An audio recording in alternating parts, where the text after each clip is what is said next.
Hey all, Pi here, and we are back in How Stories Die, and I'm just gonna go ahead and be upfront about this. This is the second time I'm recording this episode, because the first time, I may or may not have forgotten to actually hit the start recording button, and I was just yelling at myself for half an hour and didn't realize until I was going back to record, edit all the footage that I had recorded over that 2 hours that I was in the closet.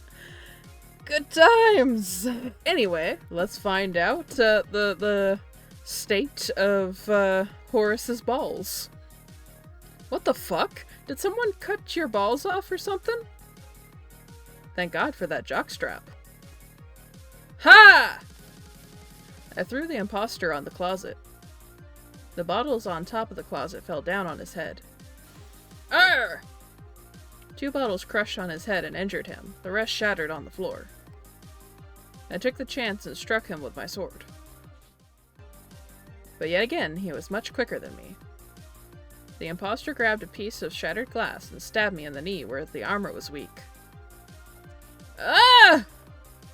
I lost my balance because of the surprise hit. He used the opening and leaped on me with the shattered glass in his hand. I fell on the floor. He was on top of me. The imposter tried to stab me in the neck, but I grabbed his hand in the middle of the attack. Both of us contested in a battle of strength. He used all his force to try and shove the broken glass into my throat. He's slightly overpowering me. The glass is coming closer and closer. At this rate. Just die! Fucking traitor!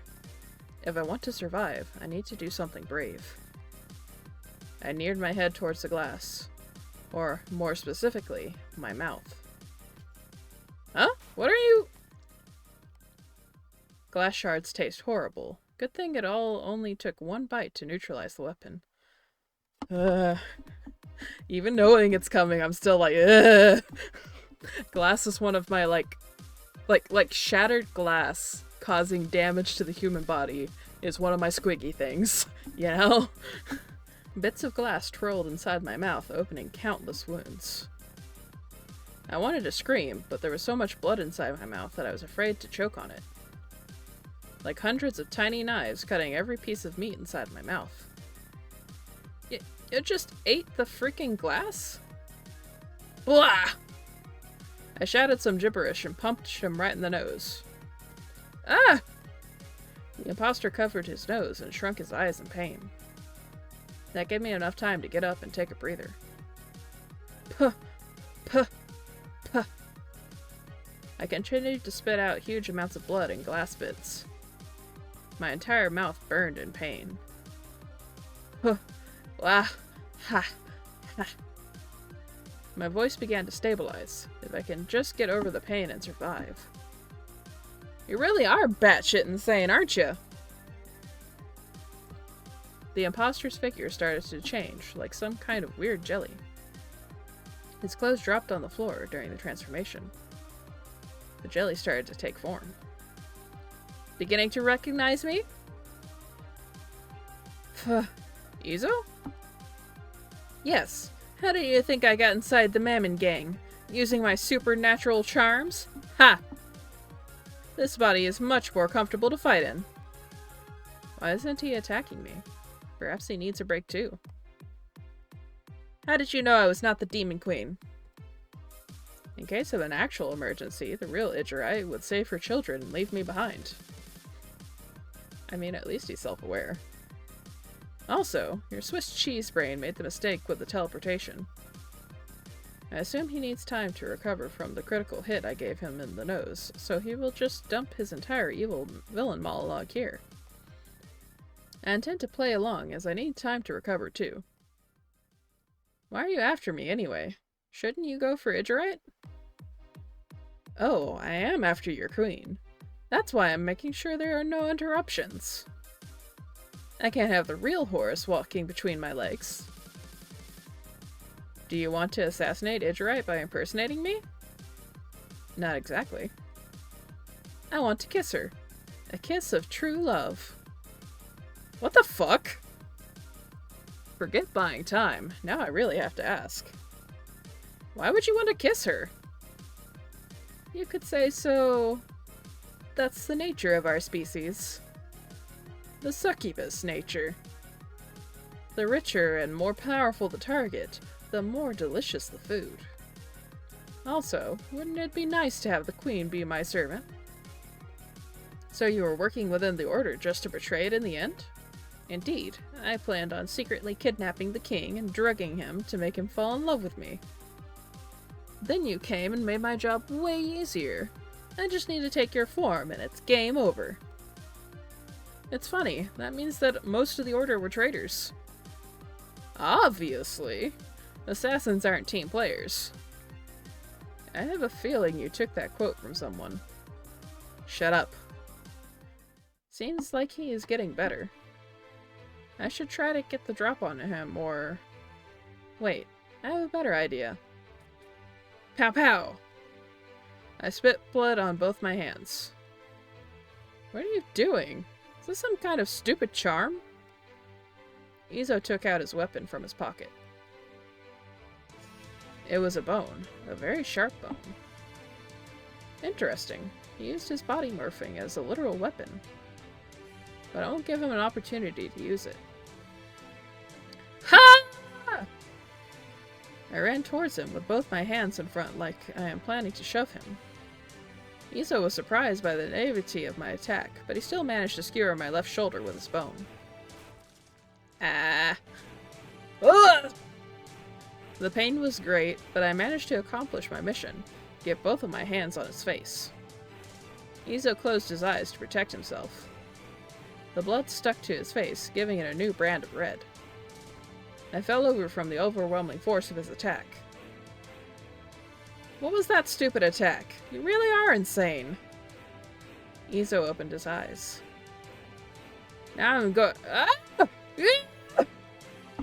Izo covered his eyes while screaming in pain.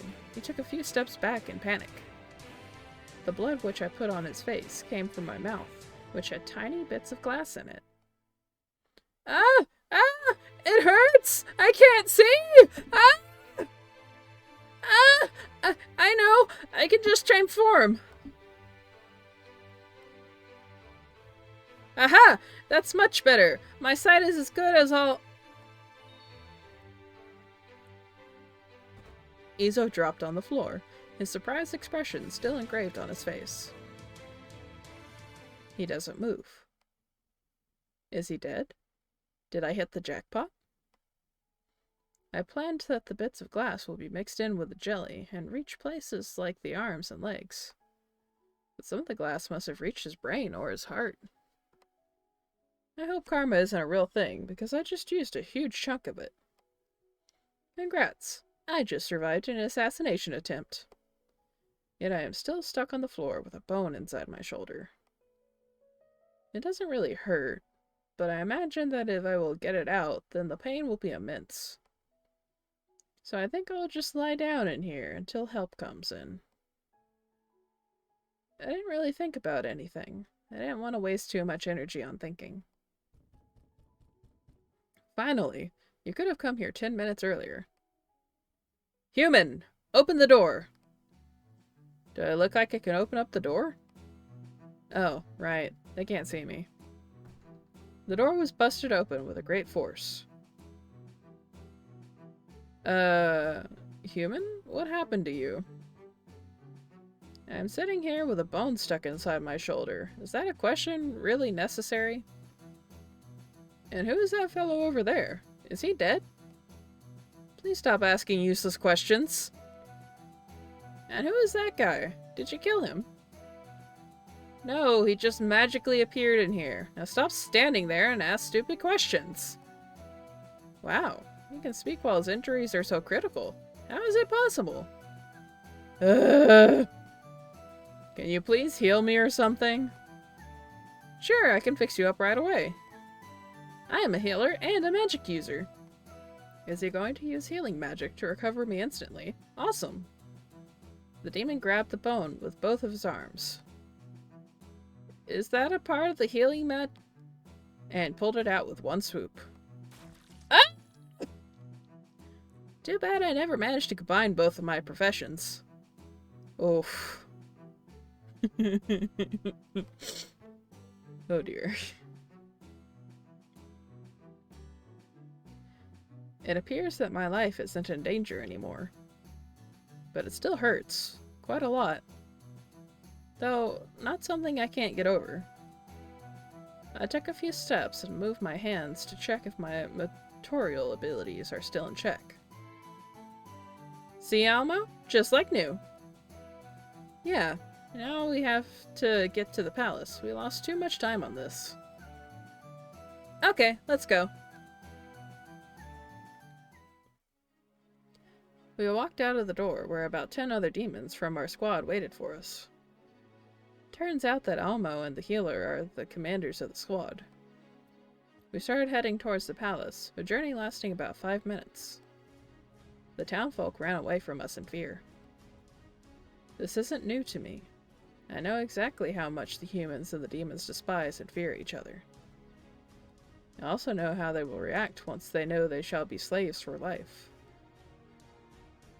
But slavery is way better than death, right? We made it into the palace. There were almost no guards outside. Just like Idra had thought, they were all sent to stop the chaos she is causing. We made it inside with ease. And there awaited us a familiar person. A painfully familiar person. A strong and powerful voice welcomed us to his castle. Never would I have imagined that you have the courage to return here after betraying us. A traitor and a scum. A few guards stood between him and us. Goodolf among them. His usual warm expression was replaced with fierce eyes. I spent more time with him than father and mother combined. He was like a parent to me. Every time I stumbled a bit and did the wrong thing, and father and mother were angry, Goodolf was always there with his warm look and kind eyes to comfort me. No more of that. There is no going back. I made my own decision. But there was still a part of me that wanted to go back. It awakened to the side of Goodolf and father. Back when my life was happy. Back when homework was the biggest of my troubles. In just 2 weeks, I now point my sword towards the man I love the most. What happened to me? Why am I doing this?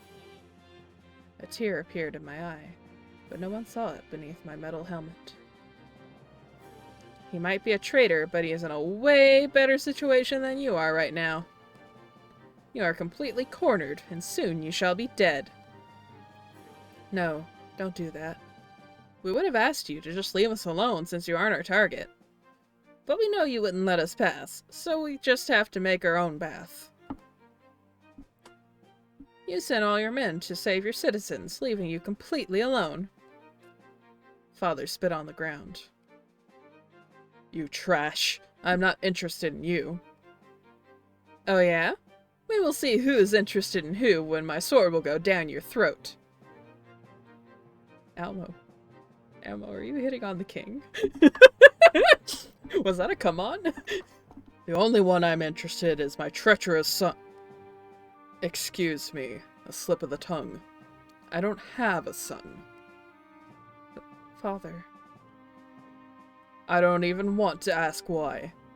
When you need to stab, stab. Don't talk.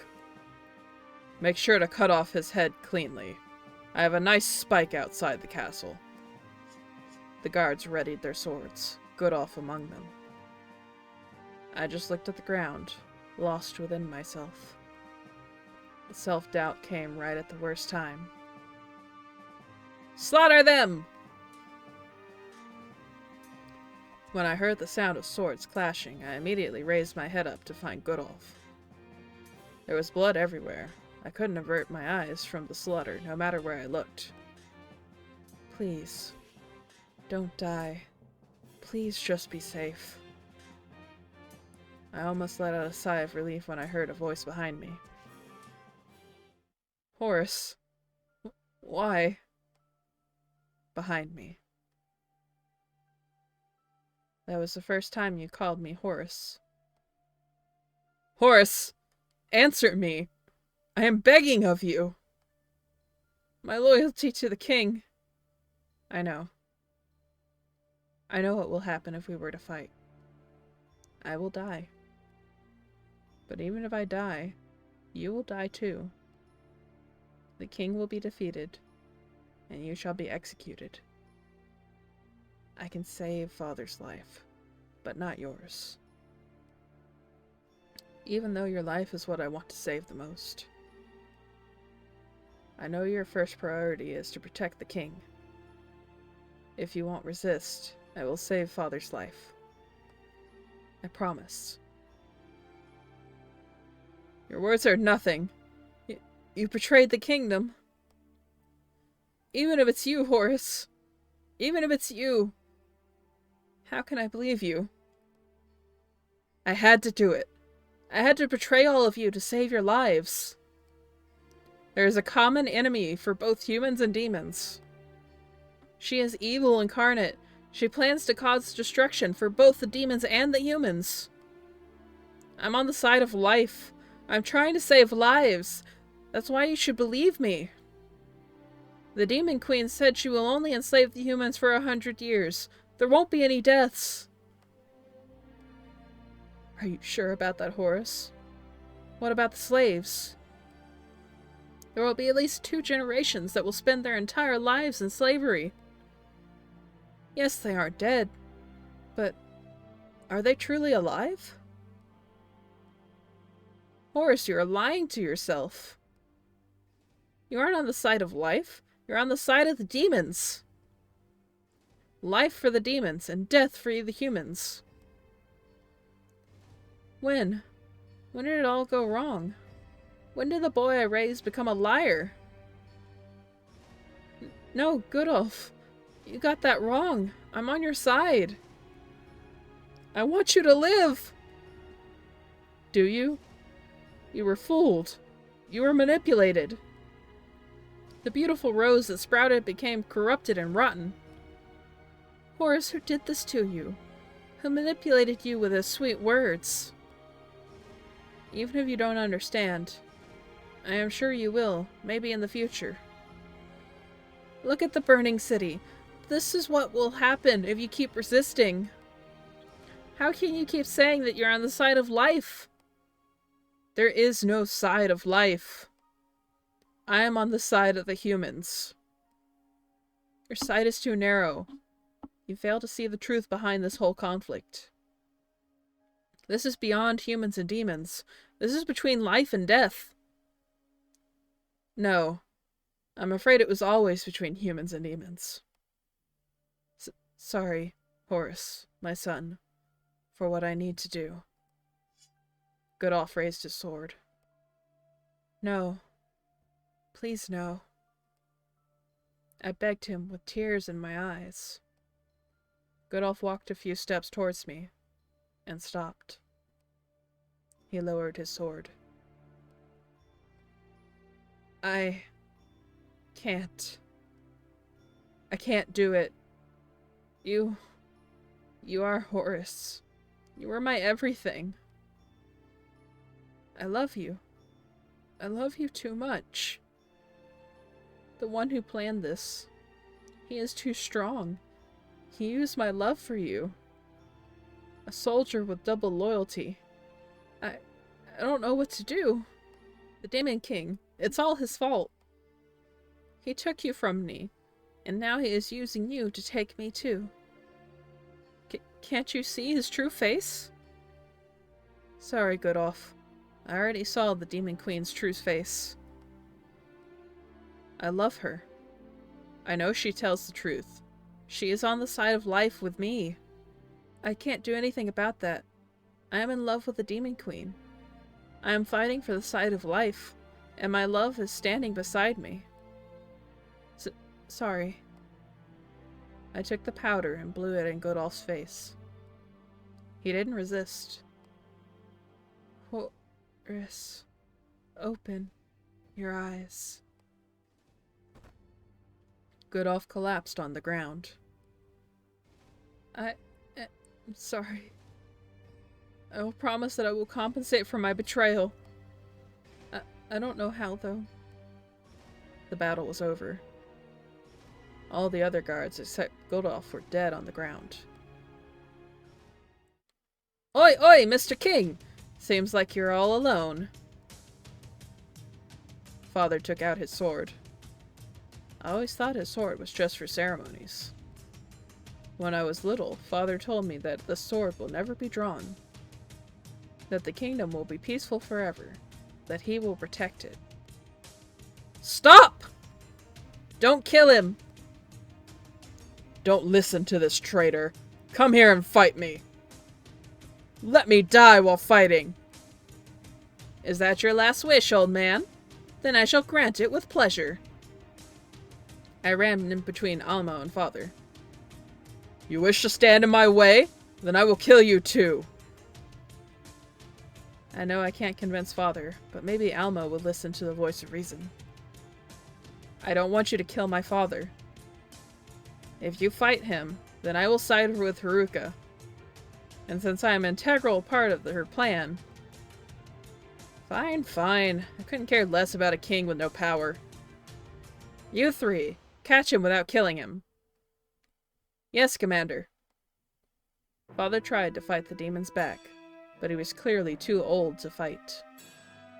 The demons overwhelmed him and caught both of his arms, kicking the sword out of his hand. Father has been completely neutralized. Good. Just tie this guy to something. That pillar looks nice. Seeing Father tied up like that. Now that we've taken care of all the guards, it's time to search for the little necromancer. My men, do not be complacent. Even if the enemy is just one person, he's a very powerful magician. Moreover, he is a necromancer. So make sure you don't die, okay? The squad stood in silence. They all knew the consequences of dying by the hands of a necromancer. Good. Then we are going to split into teams. The usual trios. Me, Hagenti, and the prince will search the upper floor.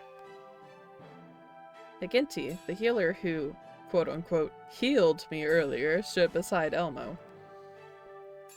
Elmo continued to give missions to the other trios. Finally, the whole squad split up and only 3 of us remained. Well, Prince, you know this palace best. Where do you think is the best place to hide a necromancer?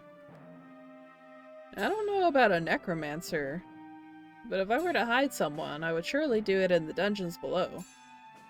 It's like a huge underground maze. But since we are searching the upper floor, my room. Why would he hide in your room? It's pretty embarrassing, but my secret manga closet has space for 3 large demons. Teenagers and their manga. I remember this phase like yesterday. Back in my days, mechanical stone giants were all the rage. Oh no. I remember my first time seeing a drawing of a mechanical stone giant. So awesome. Is he always like that during missions? Almo did a sour expression. Always. Oh no. You know, they don't make stone giants like they used to. Oh no. Where are all the stone giants? I miss them so much. Okay, thanks for the motivating speech. Now let's search for that necromancer.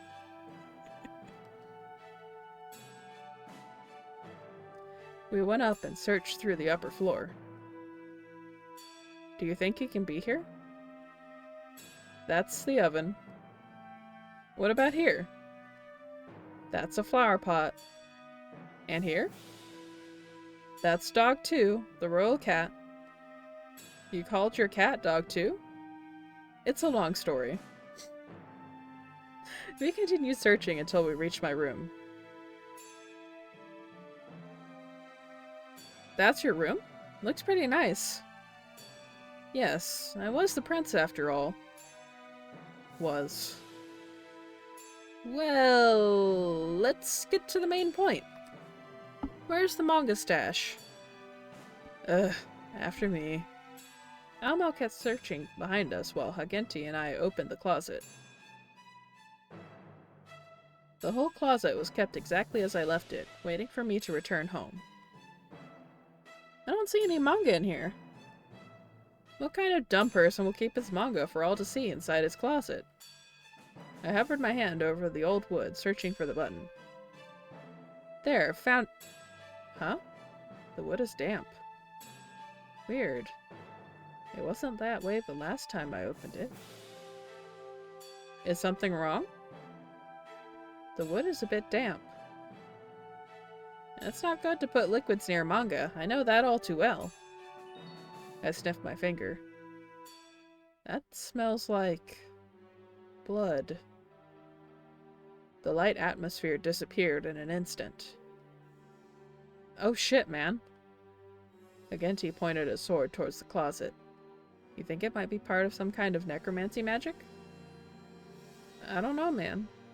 I really don't like this creepy necro shit. Open the stash. I'll be right behind you. There is no way I would act as your meat shield. No, I give you the honor. I insist. At the same time? Fuck, okay. How do you open this? Just push where I'm pushing. Okay. For a commando squad leader, you sure act pretty cowardly. Ready? 3, 2, 1. Push! Both of us pushed against the damp wood. Just as I remembered, the complex mechanism of the hidden closet kicked into action. A red notch appeared in the center of the closet, growing larger and larger. Wait, why is it red? But I didn't have to wait long for the answer. As soon as the notch started expanding, blood started pouring out of it. Like a hole through a dam, the blood didn't stop coming out. Splashing out of the closet, drowning our clothes in red. Yikes! What the fuck? As the hole in the closet continued to expand, non-liquid objects started going down the red stream. I picked a scarlet-colored little ball from the floor. It was a bit squishy and smooth. I examined it from all directions until I figured it out. The ball was looking at me as well. Ah! I dropped the eyeball in disgust. When I looked up, the hole already reached its maximum size, revealing what's inside in its full glory. Oh shit, man. A tarnished corpse. It was barely recognizable. But there's one thing I am sure of. That thing was a demon. Hey, Prince. Yeah? You don't think that this... well, I can't exactly call that a body. Is the necro guy? The same thought occurred to me as well. Hey, Elmo! You better come and see this! No one replied. We found a dead guy. I think he might be the necromancer. Total silence. Hagenti and I turned around to Elmo. Hey, Elmo, you can't just ignore... Nice discovery. I think I found 2 dead guys, too. Haruka? How did she get... I barely managed to duck before her blade went over my head, cutting down the closet. Oh shit, man! Hagenti tried to pull out his sword, but Haruka had other plans. As soon as Haruka noticed that, she immediately stuck her dagger in his sword arm and kicked him. Ah! Run! She's out to get you! Haruka leaped on me with her dagger. I managed to roll away, but she got my ankle pretty good. A huge wound appeared on the back of my leg, making it painful to get up. Horace, if you will come with me quietly, I won't harm you. Yeah, like hell you won't! Resistance is futile. I have to say, I didn't expect to meet her here. She caught me totally off guard, too. I can't outrun her. Maybe if I would... Ha! Hagenti jumped on Haruka from behind, using his muscles as a weapon. Pathetic. Haruka turned around and shoved her dagger right in his heart. 350. You know, Miss Assassin, Agente once served. Everyone told me to spend less time eating cakes and sweets and start working out. What are you talking about? You were supposed to die. They had no idea how wrong they were. Agente used the fact that Haruka didn't let go of her dagger yet and gave up control on his body. What? He fell forward on Haruka, crushing her against the floor. Get off me, you large sack of meat. I took the opportunity and ran out of the door. Agente, I'm sorry I thought you act cowardly for a squad leader. You might be one of the bravest demons I know. I was running like crazy through the corridors, breathing and exhaling in higher and higher frequencies. How did Haruka get here? Wasn't she supposed to chase Idgerite? Idgerite failed to predict her. Damn it, I thought Idgerite knew what was going through Haruka's head. And we are at the point where I stopped last time. So I am going to cut it here. And hopefully it is of a similar length. I was not checking because there was no point. Anyway, thank you guys so much for watching. If you enjoy my content and would like more of it, please consider checking out my Patreon, where for as little as $1 a month, you can get early access to all of my regular videos. And for everyone else, I hope to see you again in the next one.